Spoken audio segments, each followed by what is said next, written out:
Hi everyone, Ryan Ratliff here from Mad River Outfitters, and thank you for joining us for this week's fly tying tips, where we're going to teach you everything you need to know about tying your own flies.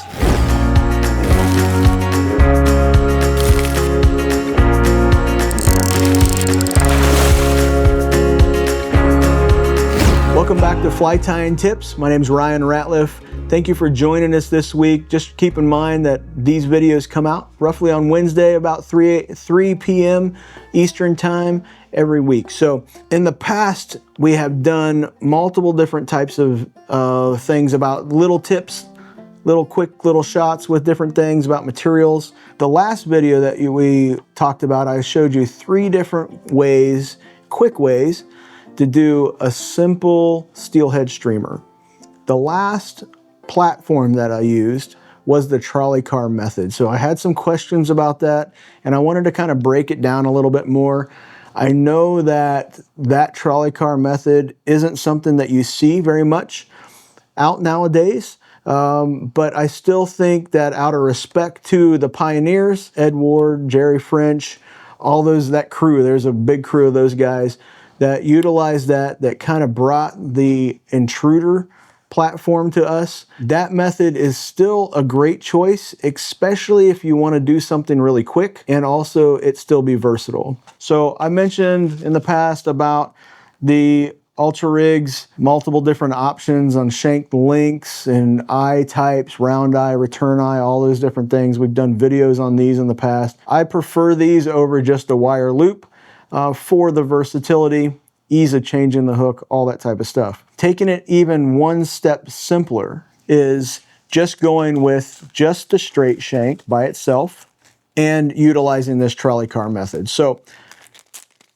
let me put this in the hook, in the vise here. This isn't a hook, this is a shank. Let me put the shank in the vise, and then I'll walk you through. I'm gonna tie a fly, but you're gonna see kind of the platform of this, and I'll explain a little bit more clearly about what we're doing here. So this is a return eye shank. This happens to be a little bit longer one. This is a 43 millimeter. I'm gonna tie one of my typical swinging type flies for steelhead here, but very simple. This is like a guide fly.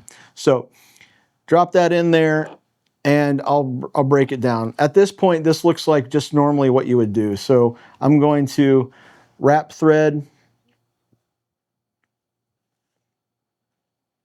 Going to kind of lock down that return eye there and just get some thread on the shank.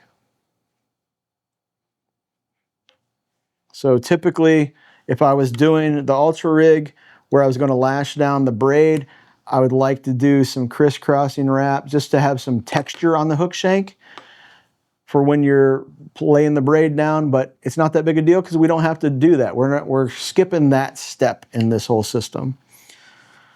All right, so here is a short little piece of 20-pound amnesia that I cut and I just bent it in half with my fingers. You could put it in some pliers, whatever. You just want to get a tight little V like that. And in the last video, I showed you how to do this. We just lash this down. First, I want to take this little V of amnesia, do a couple wraps there, and I'm just going to pull it to make it short. Itty bitty. I want it to be tiny, roughly about the same size as the eye on this shank. So on that return eye. So roughly about the same size. Then I'm just going to lash this down, open wraps, using my finger there just to kind of keep it on top of the hook shank.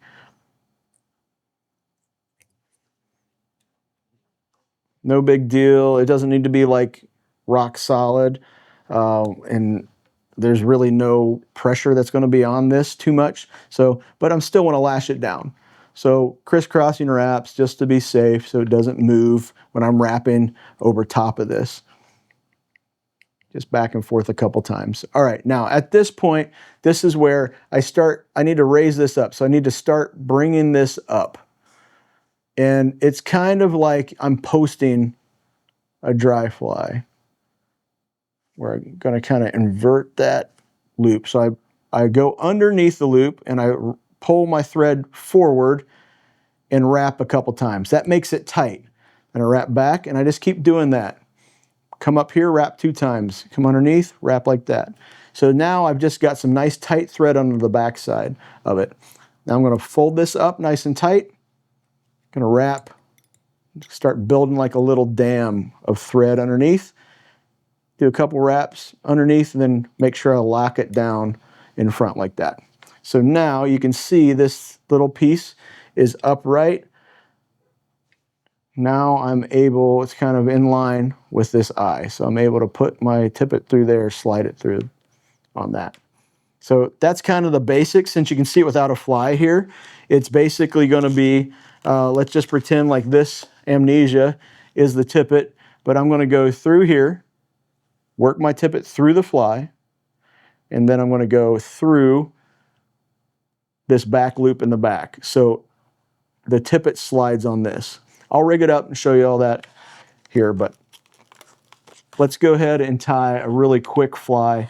Again, there is all kinds of different options, and if you're going to stay true to the platform, if you were going to tie like an intruder, staying true to that sparseness and all those things, there's lots of videos out there of Jerry French talking about it. There's some of Ed Ward, some great podcasts from April Vokey with Jerry French talking about the platform of the intruder. But this is basically, I'm going to use some of those concepts to just sparse and thin, but I'm going to use brushes because this is kind of like a guide fly. Quick platform, quick fly. All right, first thing, tarantula brush. This is EP's tarantula brush. It is the 1-inch size. It has short rubber legs in it, very, very stiff, short material in there, and a little bit of flash. So I take my packages of my brushes, I cut it, little corner out, then I zip the scissors up the side so I can quickly pull out a brush and get it right back in there too. All right, so take the brush. I'm just going to tie it right here in the back. It can be right up next to that loop, no big deal. I'm going to lash this wire down just with some open wraps, crisscrossing wraps, and then I'm going to fold the material back and then just wrap. This is my prop. This is going to do lots of different things. Let me make sure my vise is tight. All right. It's going to fold it back. There's like 3 wraps. I'm going to do one more wrap. Pull it real tight. One more wrap like that. Hold the brush up. Work my thread in between so it's on that wire. Kind of wiggling it through there. Get 2 wraps in. Pull it one more time. 2 more wraps right over top. And then for speed, what I typically do is do the helicopter method, where I just hold on my thread, twist the brush around, pop it off like that, fold everything back, give 3 wraps in front. So that's my prop. Real fuzzy, rubber legs, all that flash, all that type of stuff. Next material is going to be a chromatic brush. This is still kind of long. This is a 3-inch.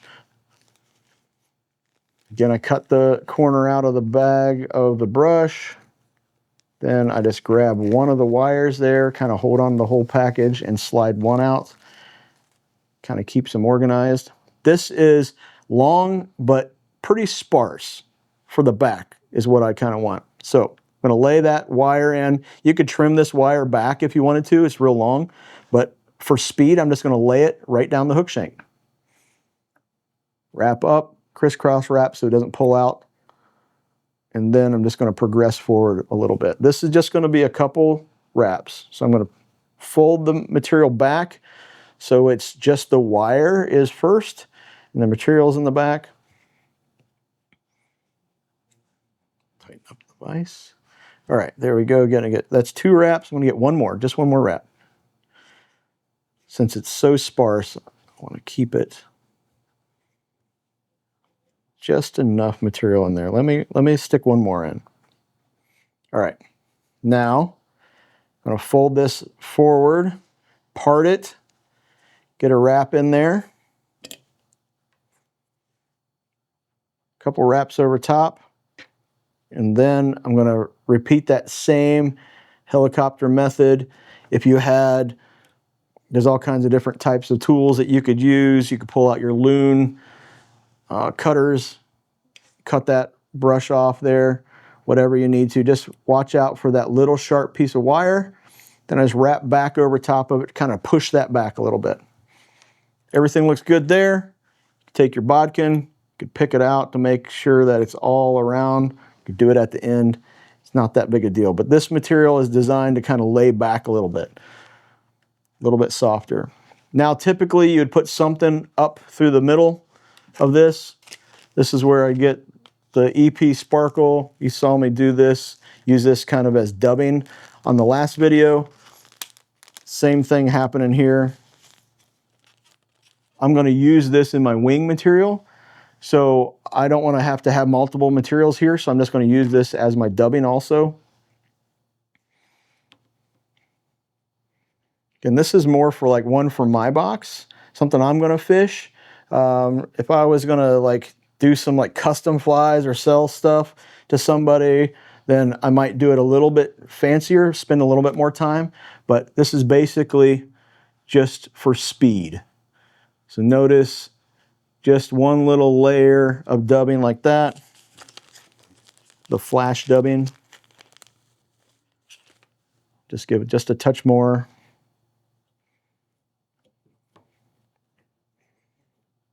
It's good practice on your dubbing too. If you have trouble dubbing this stuff, or once you get to where you can dub this stuff, you can dub just about anything.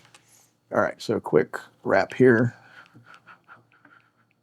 All right, so now I'm at this point here. I don't want to go any farther forward because I don't want to crowd anything.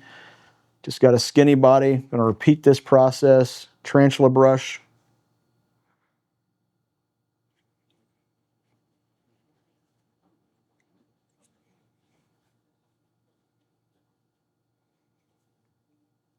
Two wraps. Pull it tight. Three wraps. These are right next to each other, really tight in there. Okay, that's going to be it there. Pull up. Work the thread through. One to hold it down. Two more, good. Pull it tight. Give it one more wrap. Helicopter this off. Helicoptering like this, it can loosen up your wire a little bit. So it's probably not the most efficient, but it is definitely the quickest way. I don't have to reach down and pick up another tool. All right, so there's a ball. Now for the front, I want this to be a little bit more of a wing. So this is where I'm going to actually pull out some of the flash. It's kind of folded in half. The flash is kind of folded in half. You can kind of see here. I don't need all this length, so I'm just going to tie those doubled over pieces here. Give it two wraps just to kind of hold it there. Then if you're afraid of this wing pulling out, then I can just fold this back. Give two more wraps like that. Trim this here. It's going to get hidden, so it's not that big a deal. Then I want to trim this so it reaches this back wing back here. All right, so there's that. Now the next brush I'm going to do, because I want bulkier in the head, this is the EP Foxy brush. All these are in this blue kind of color scheme. Same deal, just cut the side out.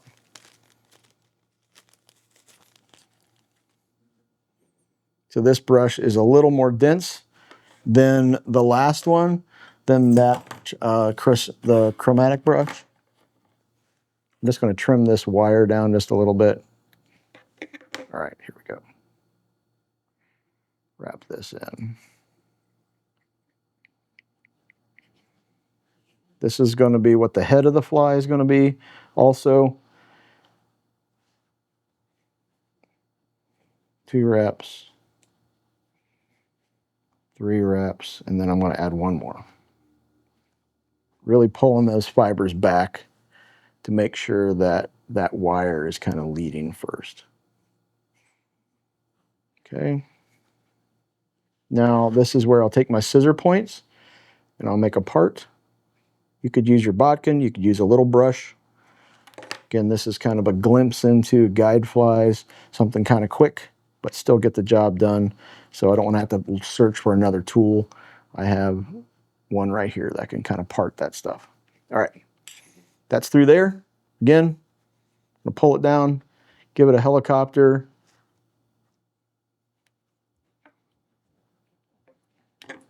Or you can come in with the bottom of your scissors. If the helicopter isn't gonna work, you can also come in probably a little bit better with some sort of tool so you don't damage your stuff. All right, then let's wrap this over top of here. So basically what I did is I wrapped back just a touch to kind of push that fiber back. Now it's kind of a mess, so I'm gonna pick it out. A little bit easier to do this at this stage. I'll brush it out more in a second, and then end with a little bit more flash for the wing. This is going to be twice as much flash as I had on the underwing. So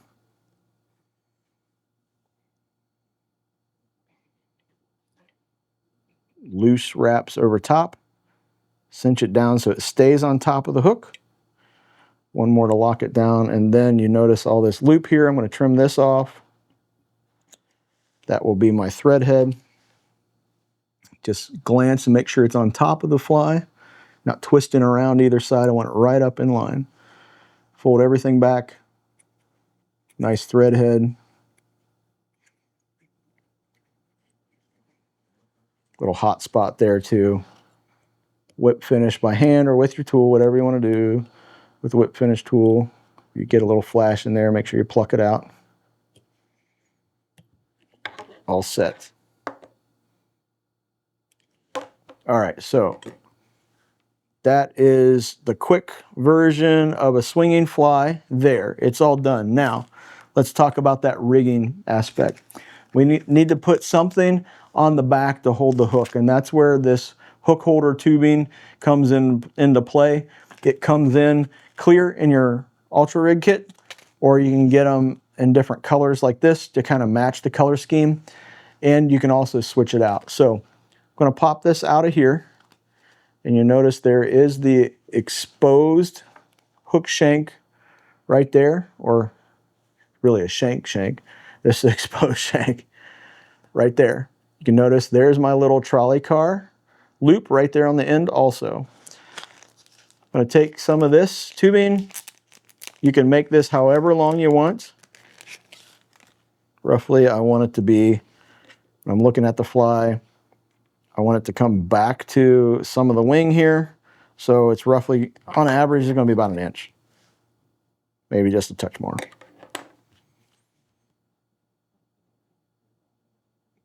I'll slide that on there just to make sure. I'll eyeball it to make sure that that's where I want it to be. Okay, everything looks good there. All right, now, I'll rig this up with this amnesia just so you can see it. I'm not going to be using bright red tippet typically, but this is so you can see it. So I'll just pull it tight so it's straight. Going to take this amnesia, the tippet that I would be using, I'm going to put it right through the eye of the hook, the eye of the shank, and then I'm going to take it and I'm just going to work it right through the middle of the fly. Work it right down there. It's just paralleling that shank, and it pops out the back here. At that point, I'm going to stick it through this little tiny loop that's in the back. Right there. Start it through and pull it like this. Okay? Then I'm going to take my hook holder and I'm going to slide this through there. Okay? And then, so since it's already there, I don't want to mess it up, drop it or anything like that. Sometimes what I'll do is I'll just put it in the vise like this if I'm going to just test it out and see if I like how it looks. Then I grab one of the hooks. This is one of the Aqua Talons and a number 2 out of the Ultra Rig kit.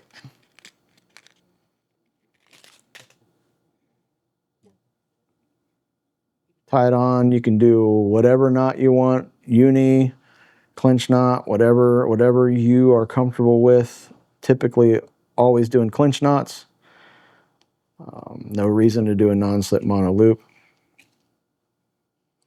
So again, I wouldn't do this at the bench. I'd do this on the water, but sometimes I will rig it up just to make sure everything's the right length.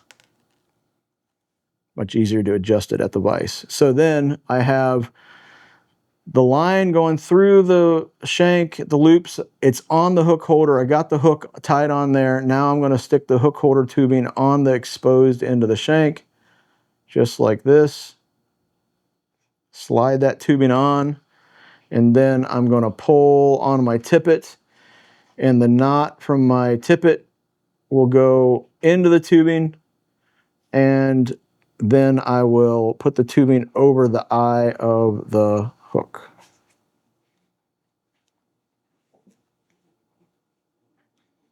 So the reason, let's talk about why you would rig up this way. So basically now you have this fly that looks kind of crazy at this point, but once it gets swept all back and groomed, you can go this route. So now I can take this hook and I can just simply turn this tubing. Now it's hook point down, hook point up. If I don't want this hook on there, I can cut this hook off, put on a different one. You can put on a smaller hook, a bigger hook. When trout fishing, I can put on a smaller hook. You can put on a real dirty hook that some people use, a double or even a treble hook, which I wouldn't advise that, but sometimes I've seen people do that.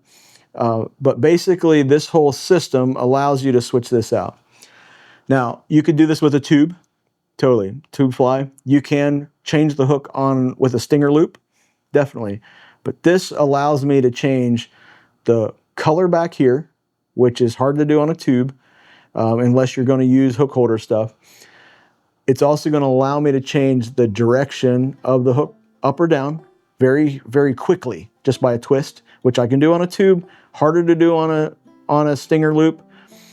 The other benefit is, just like a tube, when I would hook a fish and the fish would pull, I used this system in Alaska and the same thing happened. It was really great. The fly isn't in the fish's mouth, and so the flash will get chewed up sometimes. But when you hook the fish and the fish head shakes, either the whole tubing will come off or just the hook will come off, and it will slide up your tippet, and so now it's out of the face of the fly, of the fish. The fly is out of the fish's face, and it allows, if you add weight to here or whatever, it's allowed to slide up and down the tippet. And all you have to worry about leverage-wise in the fish is this small shank hook. So that's the benefit of this. Think of it like a tube and a shank system, stinger loop put together, but for simplicity. So a little bit more there. If you got extra questions about this whole system, I know it might be a little bit different than what you would have thought of, but definitely be willing to share that with you. Any information that you want about some of the original stuff, I'll point you in the right direction to get even more in-depth information. And also, you can always look up Jerry French online, and he would answer any questions that you might have about why they would do certain things too. But give us a call here at the shop. We'd love to hear from you. Like this, and make sure you subscribe and leave us a comment. All right, take care.